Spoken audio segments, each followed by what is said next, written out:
Hi and welcome to the winter edition of She is Outdoors, the Women's Gear Award.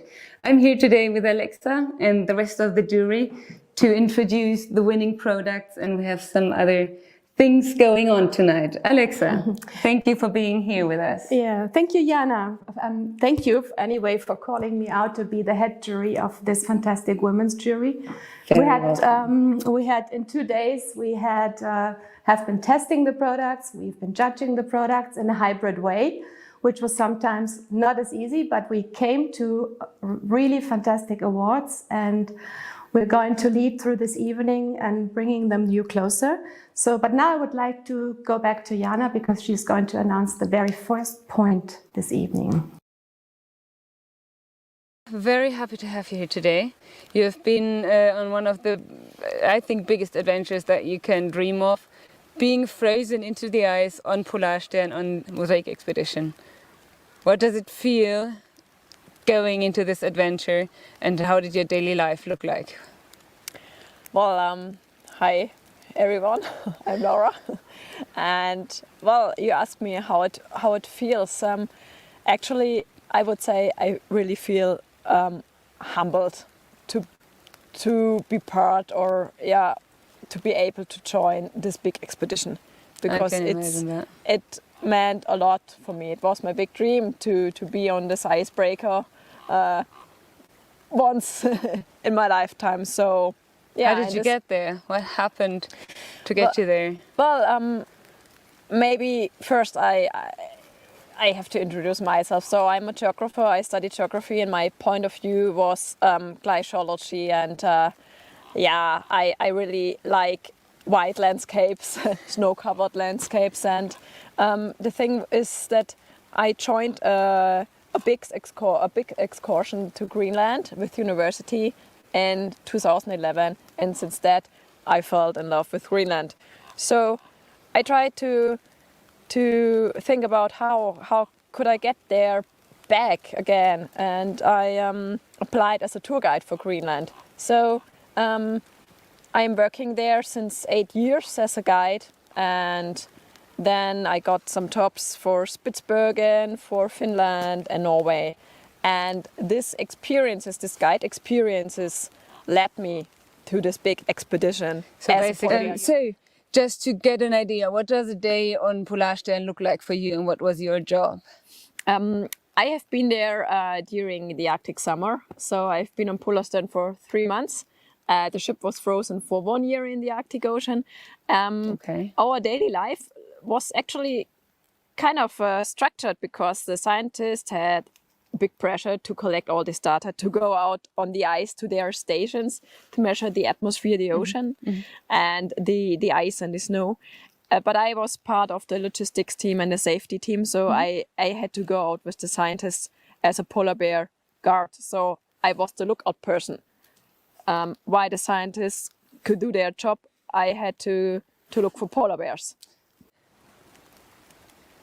So being in the Arctic is one of the most extreme places I think you can be in. Most of us can imagine. It's not a place meant for people. What does it feel like? What are the problems? And how does it feel like? Actually, it felt like kind of also safe, because we had our home base, the ship. We were not sleeping in a tent. We had our base, our little village with the researchers and the crew. So inside the ship it felt safe, but outside it could be extremely harsh. So you've been on lookout for ice bears all day. How do we imagine that job, just to get an understanding? It's a really structured job. We met every morning in the conference room, and we discussed with the scientists what do we do today, because they had to go out to their camps to measure, to get to collect data from the atmosphere, from the ocean, from the ice, and they needed us, the polar bear guards, as a lookout person. So while the scientists did their job, we were just the lookout.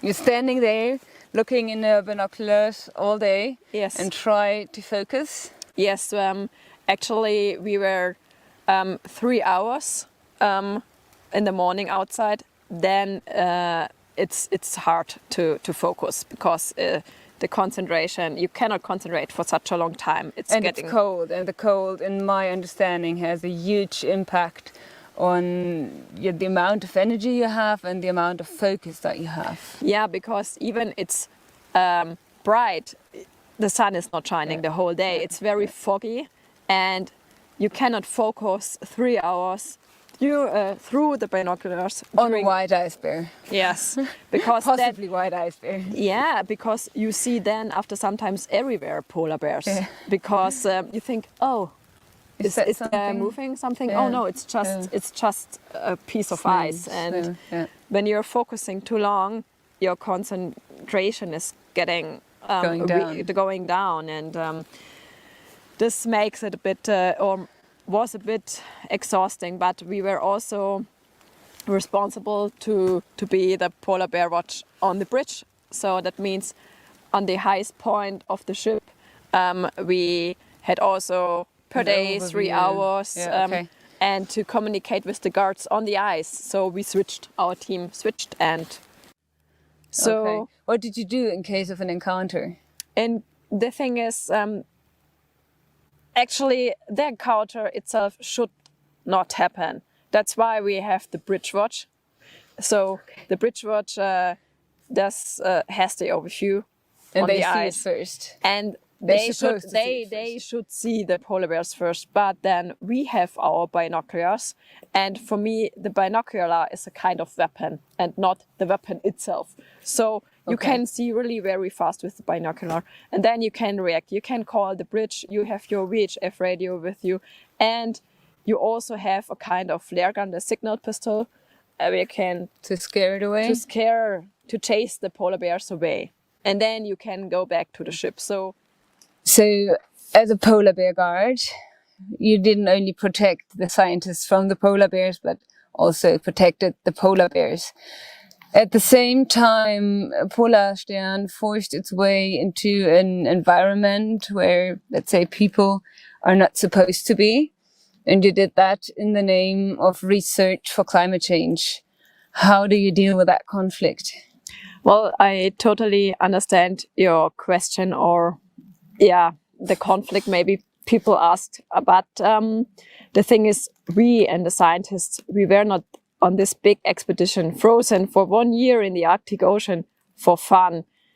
We had a mission, and the mission was to gain data. We collected data from the atmosphere, from the ocean, from the ice, from the snow, from the whole complex Arctic ecosystem.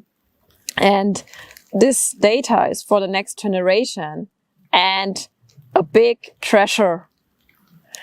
And this big treasure, this data means we gained knowledge, and with the knowledge we can educate people, and this education has to lead to action. So that sounds like a big expedition. How many people do you think have been involved in that project over the whole time? Oh, it was really a big expedition, and I think more than 1,000 people were involved. But we had on board of Polarstern during the whole expedition several hundreds of scientists from all over the world.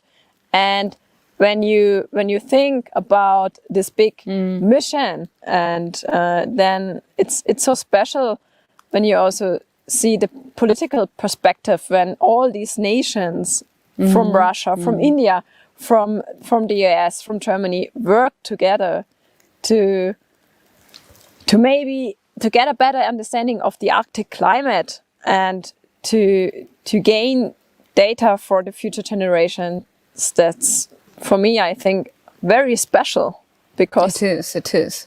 Yeah, this maybe does not happen that often. No. That people work together so close.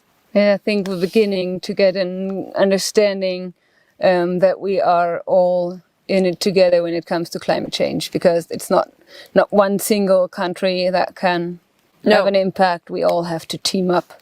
Exactly. You did something that most of us wouldn't do. get yourself in that environment where you cannot get out. What gave you the courage to just follow your dream and follow it so consequently? I think, yeah, it's not easy to leave the comfort zone, but you are getting always richer when you are leaving your comfort zone, and maybe this is why I'm doing this, and also I feel really connected to the Arctic, and it's just a feeling. I think that we are now at the moment closer to getting an understanding what it means to be stuck on a ship with the same people, with Corona and the lockdowns we have experienced in the last few years. I think that's the closest that most of us are ever gonna get to the experience of being frozen in the ice. You had to go through quite a long time of self-quarantine beforehand. What does it feel now that you're back? When the pandemic started, it was so new for us, and for me it was extremely important to be part of this expedition. So I set myself under self-quarantine for 1 month, and then we had to go under quarantine in a hotel before heading to the Arctic on the ship. Now, when I came back, it felt like, can you say surreal? Because it's so, I don't know, now we thought, oh, the pandemic is over when we come back from the expedition. We were in our bubble and then we come back and yeah, that's it. And now it's like, it feels like a never-ending story, and it makes probably everybody of us very tired, and I'm honest, I wish myself back to the ship because it felt more safe there. Do you think that COVID and the consequences of COVID have an impact on research on the one hand, on the other hand, on the attention that we give to the topic of climate change? And how does it affect your job being back here with COVID? Yeah, the thing is, I think it has an impact, but I think I don't want to make enemies, but I think climate change is much more important to discuss, or not to. It should not get can you say forgotten in the minds of people. Yeah. And yes, science is still happening. I know that the scientists do a lot of effort to can do their scientific job and work, but I think media is telling now currently to less about climate change, which has in the future more effect than COVID-19, and that's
congratulations to the gold winner in the hardware category. It's the Norröna Lofoten 28 backpack. And the jury says the fit is very women specific, clean design with all the technical details you need. Thank you so much for this award. It's such an honor. We are super stoked to keep creating women-specific product to help encourage and enable women to experience nature and get outside. So again, thank you.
Run at 15 meters, search strips and look out.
Congratulations to Fritchie. The gold winner is the binding Xenix 10. This is what the jury says. This binding offers ski tourers on every level and every expertise a perfect match. Easy to understand and easy handling in switching from skiing to hiking mode. Congratulations, Fritchie.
In the apparel category, we have two winners, two pants here. And there is the winner, which is the Mammut pant, and the jury was first not really sure about the strength of the pant, but then convinced regarding insulation and strength, so this pant got the award.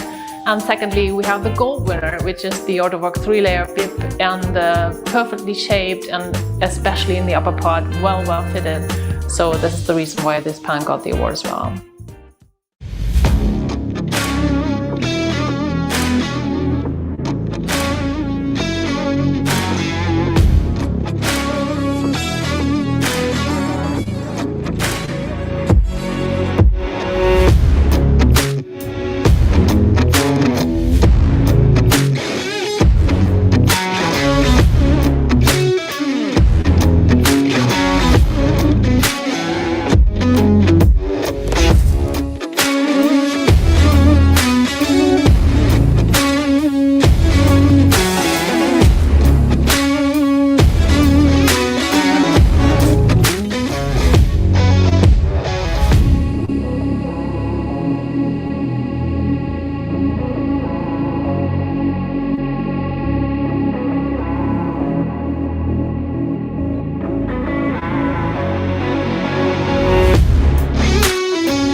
Gold winner of the Outdoor Professionals and Expedition is ADIDAS TERREX with the Tech Rock Prime Knit Rain RDY pants. Jury says, well-working technical pants that don't look like outdoor professional.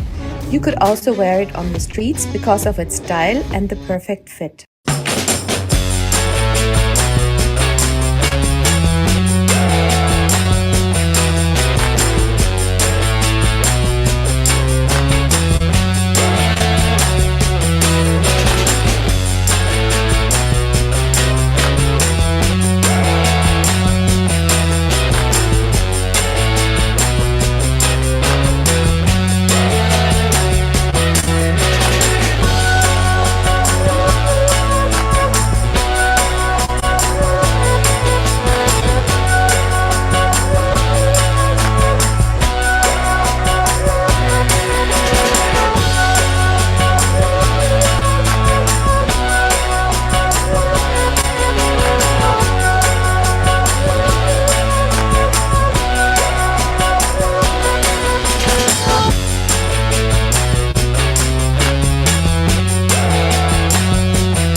winner of the Sustainability Award is Pure with the Everwarm Parker.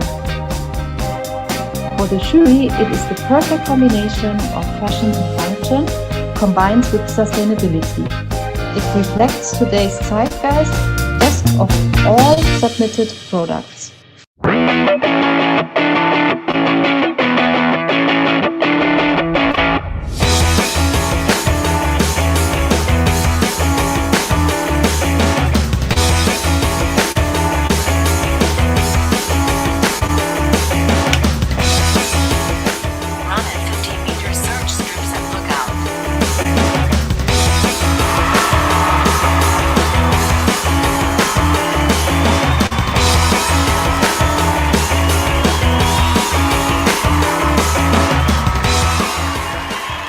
Congratulations to all of us. You are the overall winner with your product Direct Voice. And this is what the jury says. It's a big step for people's safety in the mountains. From professional to retail to consumer. Everybody was convinced right away. The biggest innovation in snow sports for years.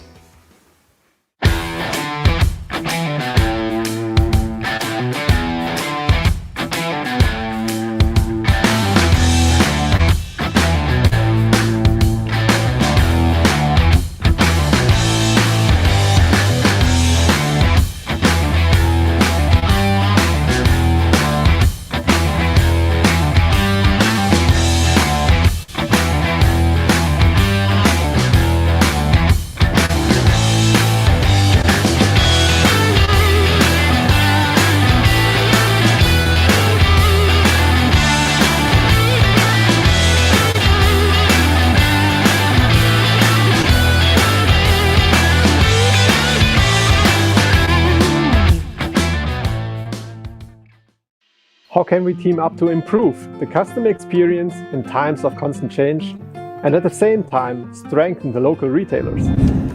We have developed a tool that's simple to integrate into your website as a plugin and displays the real-time availability of your products in local stores. With our team, we implement a full visual integration into the CI of your brand. Outra already enables many brands to optimize their customer journey and sales in an easy way. For your partners worldwide, the onboarding is free of charge and so straightforward that we can currently access the availabilities of over 1,000 retailers. Let's get ahead of change and break new ground in the collaboration between brands and retailers.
Hello and back again, and a very warm welcome to our jury. Hello and back again, and a very warm welcome to our jury discussion on She's Outdoors Women's Specific Award. I'm very proud to be the moderator of the jury here now, where we discuss products, market potentials, and status quo.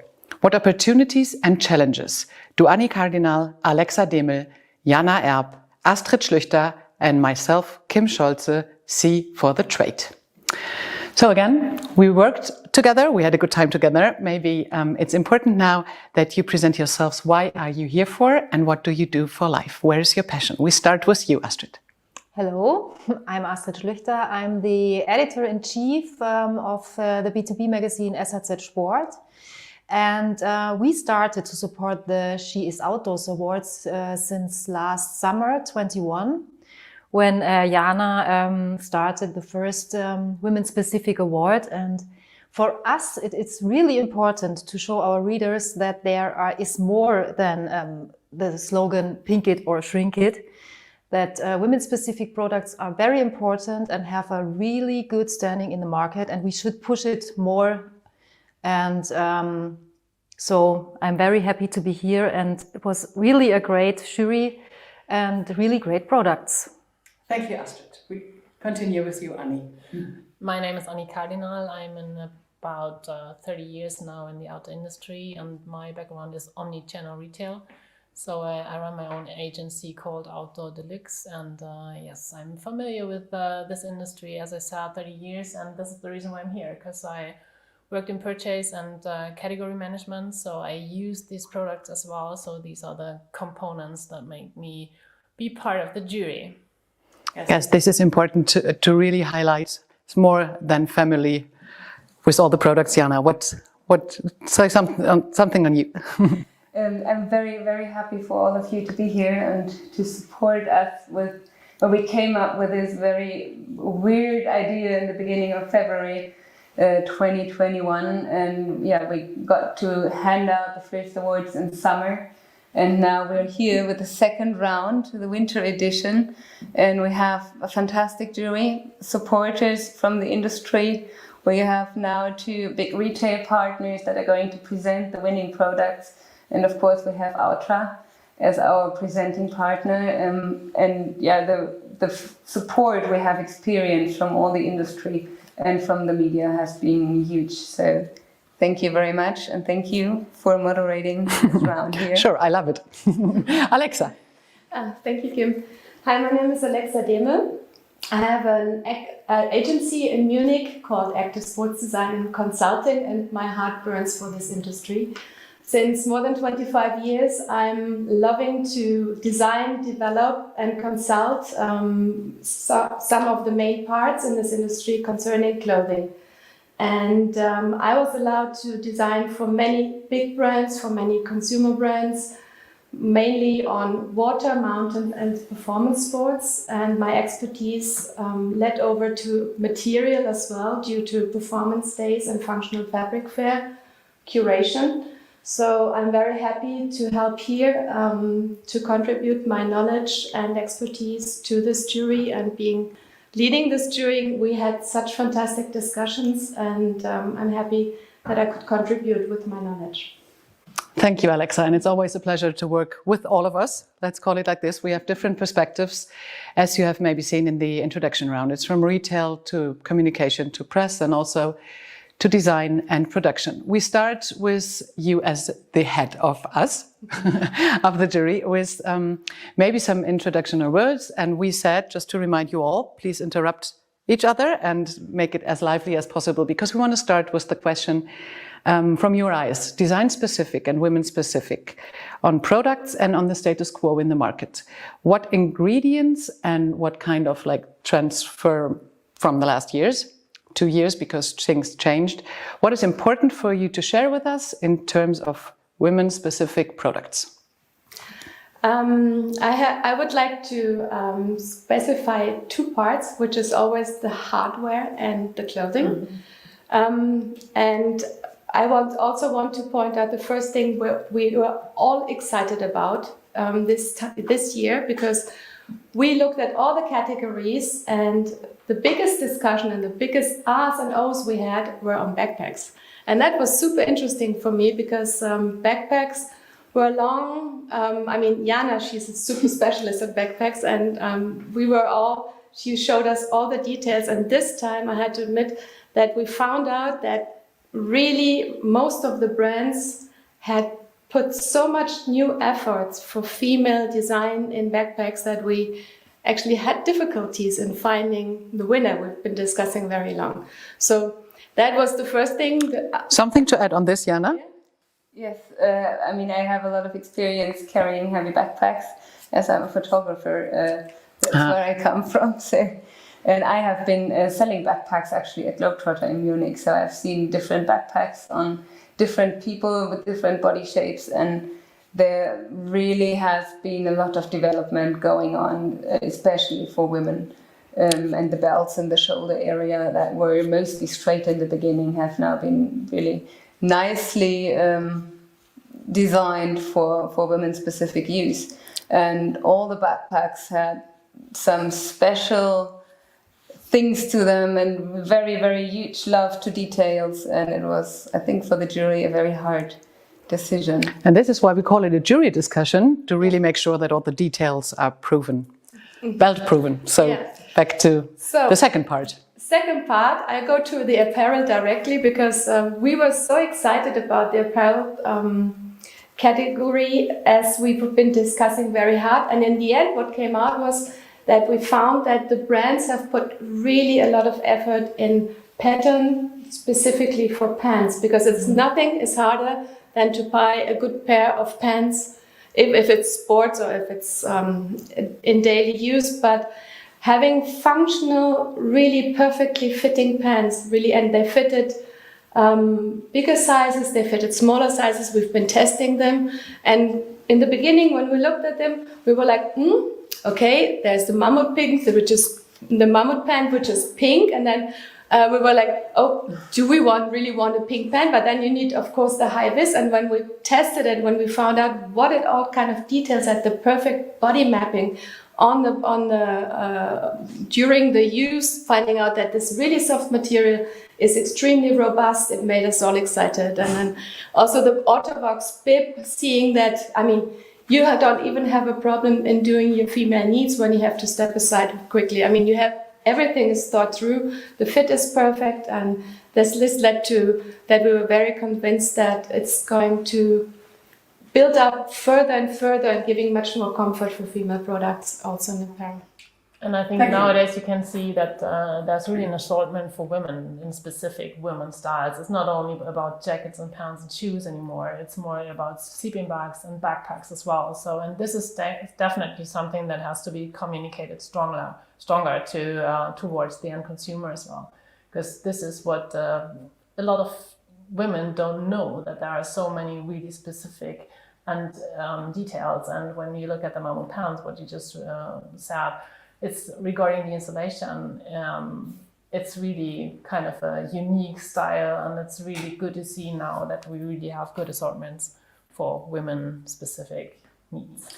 Yes, you made the question already to an answer. Which were your highlights in terms of philosophy, story, in terms of design, demand for materials, and in specific view on trousers as winners? We had lots of discussions on that. So what's your view, Astrid? Because of the and your highlight, sorry. Yeah, because of the perfect. Okay, my highlight is the pure jacket because of the perfect combination of design and function, and the combination with sustainability, because the jacket is really circular. Full circular, and it works in everyday life. So it's for me, it's an urban outdoor jacket, but it works also when you go hiking, and it looks very, very clean and easy. And I think women just want to have easy and clean styles, but not only in clothing, also with technical stuff. And there's a lot more than garments. It's also for skiers that there are specific products, because women want to do free ride sports. They want to do ice climbing and go downhill biking, and they need special. They do. Yeah, they do, and they need special products. And this is a good way to show this. And actually what you said regarding the pure jacket and the sustainability aspect, having something that's kind of really used in different contexts. So it's a really unique product to use for different days in the year and different activities as well. So I think this is part of the sustainability aspect as well, having something that's really multifunctional. Yeah. A huge point to tick for retail, which is one of your expertise. Maybe there's some highlight conversation around technical devices, because we discussed that. Can you point out what we talked about? You mean regarding the direct voice? The gold winner. The overall winner. So yes, it was the AlpArctica direct voice, where we were really all surprised about the pure technique, and that you don't have to be a tech freak to use this item, and it makes it very safe in the mountains, being around on skis. And I think of course it's a unisex product, but I think it's pushing female outdoors as well. So I think there's a movement that makes it easier to go outdoors than by having these technical devices and use them in the snow as well. Thank you. There was one point which we discussed heavily, and we are not the whole jury. Please check out the website for all our wonderful colleagues on Pamela, Kath, etc. And we had a topic. We had an issue on what comes next. And it's the sustainability, not an issue, but of course a demand from the consumers. And each of us had, out of the perspective of the expertise, a very clear frame of what we discussed. We had the point of shopping ethics. We had product selections. We had product ingredients. We had communication and attitude. And we have criteria. And of course, all the background information from the brands. So when we might start, because you already outlined what the sustainability and contribution of retail is in that specific area, and out of your expertise from being a buyer, can you put us on board? I think it's part of the deal is to showcase all the products that are on the market. So you have to show alternatives as well. And I think what my goal was always not to over-equip people, so that you have really the right product for the right moment. And if you just walk along a promenade on a lake, you don't need the same jacket that you need for Mount Everest possibly. So of course you can wear whatever you want to, but I think regarding sustainability aspects and stuff like this, by definitely hardcore and high outdoor professional equipment, you definitely use different fabrics, which are for the urban usage possibly a bit more sustainable to look at, because this is the surrounding where we can establish the sustainable aspect as well, way more than in the core segment. It all has to do with performance, I guess, and this is where your opinion might help our viewers to get a clearer picture on what happens right now. It is incredible what kind of performances are developed nowadays, and if the brands really intelligently use these options of body mapping, of the intelligent development of fabric, because we have different directions. Definitely, we have, when we go towards waterproof, we have really a huge variety of performing membranes that are showing up on the market. That go from e-spinning to coated membranes that offer any kind of differentiation, going circular, if it's from pure nylon, if it's pure polyester, or if it's polyurethane even. I mean, we have 3 more options now to go complete circular. I mean, there's now nylon insulation. So we can do a circular nylon jacket, fully waterproof. We can do a fully circular waterproof polyester garment. We can do a fully waterproof polyurethane garment. So this is really great approach in the waterproof categories. Then we have in the mid layers going towards the base layers. So base layers become more and more natural fibers. So we have ore blends with naturals and synthetic fibers that are melt so that they give the best performance for the body in thermal regulation and heat absorption or breathability and comfort. And then for the mid layers, we have the options that we can really build the garments in body mapping, insulated, non-insulated, in different areas that actually full comfort is given if you build them intelligently, that you have no more bad weather. I mean, it's just the bad clothing. Yeah, and I think one aspect as well is that the question of fashion, function and sustainability, this industry is definitely ahead of the curve. And so I see an aspect for retail as a unique selling point as well, that compared to some fashion brands, that you can really educate people on being fashionable but sustainable and functional dressed as well. Absolutely. And you see a perfect combination of consultancy and bringing all the expertise with us. So. Yeah, and I mean, what was exciting in the last fabric fair was actually that we have cross-industry development for fabrics. So the computer industry delivers PU that is used to build a membrane in a waterproof fabric. And then we have old car tires that are through a chemical pyrolysis treatment rebuilt into old oils, and then recycled for as recycled nylon on the market. So we have it's fantastic what's happening. We have old fishing nets that are recycled for old nylon. We have by the sea, by land, PET recycled and reworked. So there's a lot of impact going on, bringing back recycled materials from any industry possible to make also the textile industry a little bit more sustainable, because we really have to see we are still the second most polluting industry in the definitely world. And it's really just having our time frame and the rest of our discussion partners, we can only recommend your lectures, and hopefully there are a lot of platforms to come where you can share your eco knowledge just from the communication part. And then coming back to what do you see in terms of sustainability, the consumer, and the approaches we need to take, not only for the women's perspective, because there's sustainability overarching. I think the outdoor industry is really up to the fashion industry. I mean, if you go outside and if you want to buy a jacket, I think everybody is looking to have some sustainable stuff and to buy some sustainable stuff.